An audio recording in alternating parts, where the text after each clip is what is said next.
Bugün bir pasiyentimin mənə telefon açaraq Nazlı xanım, mən hamiləyəm deməsiyle sevincimin həddi hüdudu olmadı və ona görə bu videonu çəkmək qərarına gəldim.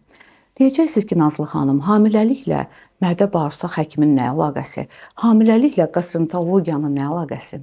Bax, bu əlaqə var və bu əlaqə həmin pasiyentimizdə olan çölyak xəstəliyi idi. Pasiyentimiz bizə 2 ay bundan qabaq müraciət eləmişdi. Qarında ağrı, ishal, köp, həzmsizlik şikayətləri ilə və yanaşı olaraq da anamnez toplayanda sonsuzluq şikayətinin olduğunu bildik. Və həmçinin irəli müayinələr aparanda gastroskopiya müayinəsi zamanı çölyak xəstəliyindən şübhələndik, biopsiya götürdük və bunu patolog təsdiqlədi. Həmçinin bəzi qan analizlərində dəmir defisiti, B12 defisiti, mineralların çoxunun defisitini aşkarladıq və beləliklə də xəstəyə gluten free pəhriz verdik. Pasiyentimiz özü də inanmırdı ki, çölyak sonsuzluğa səbəb ola bilər. Lakin bəlkə sizlər də İlk dəfə eşidirsiniz, lakin həkimlər, elm adamları bilirlər ki, çölyak sonsuzluğa səbəb ola bilir. Çünki burada çox ciddi mineral maddələrin, vitaminlərin defisiti yaranır ki, bunlar da hormonal disbalans yaradırlar və həm kişilərdə, həm qadınlarda